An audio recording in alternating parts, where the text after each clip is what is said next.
Մենք կարծում ենք, որ հենց այդպիսի մարդիկ են բերում որակական փոփոխություն ազգային ժողովում։ Պարոն Կարապետյան, եթե կարելի է, Ադրբեջանի նախագահը Թրիփից է խոսել, հայտարարել է, որ գուցե խոսել է այդ մասին, չգիտեմ, հայտարարել է, որ իրենց մասնագետները Հայաստանի այդ տարածքում, այդ 42 կիլոմետրանոց հատվածում ինչ որ ուսումնասիրություններ են իրականացրել, նաև որպեսզի պատկերացում ունենան, թե որ հատվածներում լինեն այդ էլեկտրաէներգիայի եթսյունները եւ այլն։ Ես ուզում եմ դեռ շատ հստակ չէ, նախ տեղեկություններ չկար ըստ էության, որ այդպիսի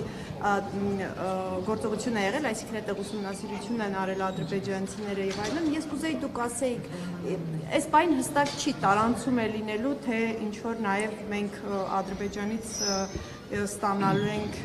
էլեկտրաէներգիա, դուք այստեղ ինչ որ ռիսկեր, վտանգներ տեսնում եք, ընդհանուր առմամբ այս process-ի հետ կապված գնահատականներ։ Իրենց այցելության մասին մեր ուժը տեղյակ է եղել,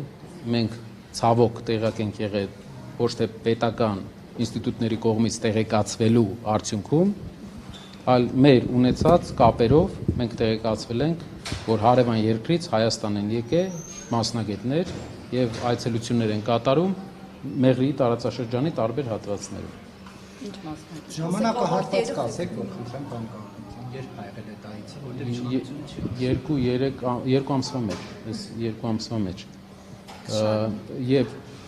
ինչ վերաբերում է սուվերեն տարածք է, մեր ուժը ասում է, որ դա ճանապարհ է Հայաստանի սուվերեն տարածքում եւ որևէ երկիր իրավունք չունի դա կոչել միջանցք։ Դա ճանապարհ է Հայաստանի սուվերեն տարածքով։ Եվ եթե իրենք ուզում են Հայաստանի տարածքով անցկացնեն էլեկտրահաղորդականության գծեր, պետք է վճարեն մեզ դրա համար։ Իրենք թող վճարեն մեզ, անցկացնեն, եթե տեսնում են, որ ուզում են։ Մեր երկիրը պետք է շահի դրա մեջ։ Ինչպես մեր երկրի համաձայնությունը ստանալուց հետո պետք է վճարեն։ Չեմ վճարելու, դուք որ նման մտահոգություն եք հայտնում եւ պարոն Կարապետյան, նախ այդ վճարման մասով ինչ տեղեկություններ ունեք եւ երկրորդը տարանցում է լինելու, այսինքն ձեր մասնագետների ենթադրում եմ հեծի ինչ որ թիմի հետ է այնտեղ աշխատել։ Չեմ կարող ավելի մանրամասն այս բանին, քանի որ չունեմ այդքան մանրամասն։ Գիտեմ, որ ադրբեջանցիներ են եկել Հայաստանի հարավային շրջաններ եւ դա մեզ անհանգստացրել էր, փորձել էինք ճշտել ինչի համար են եկել։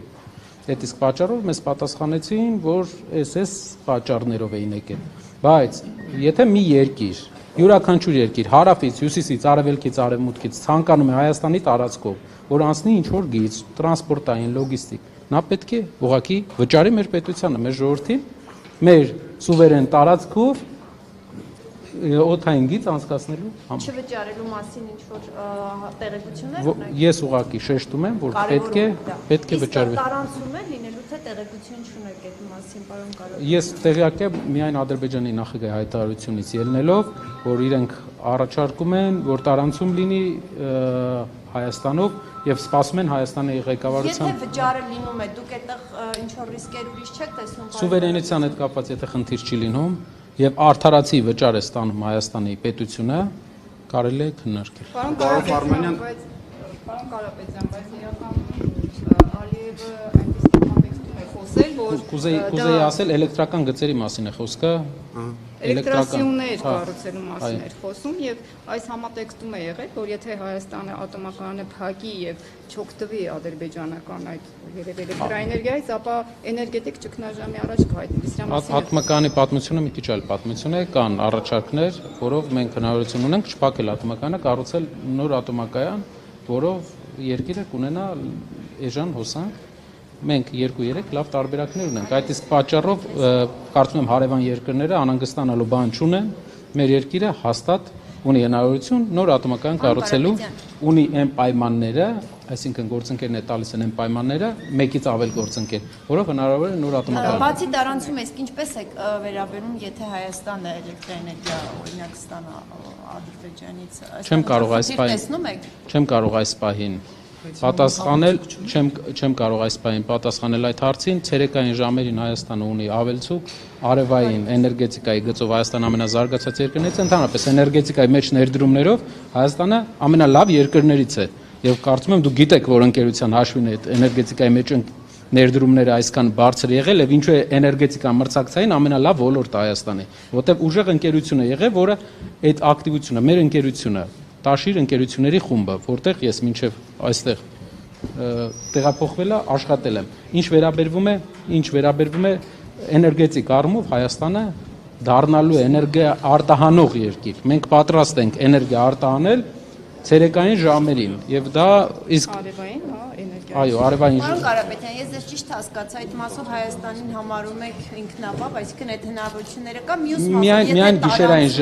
գիշերային ժամերի խնդիրն է, որի լուծումը ես մի անգամ մեկ ամիս առաջ առաջարկել եմ։ Իսկ եթե տարանցում է, դուք ասում եք, որ Հայաստանը կարող է շահավ այդ պայմաններով էլեկտրաէներգիա։ Այս պայն էներգետիկ հզորությունների սպეციფიკան, օրինակ, ցերեկային գիշերային ժամերին մեր ջերմաէլեկտրակայանները չեն կարողանում արագ մտնեն, իրենց պետք է մի քանի ժամ, որ մտնեն ցանց։ Այդ իսկ պատճառով չենք կարողանում այնպես անել, որ օրինակ ժամը 6-ին հենց միանա ջերմաէլեկտրակայանը։ Եվ դրա համար մենք ստեղծում ենք այս պահին մի process, որը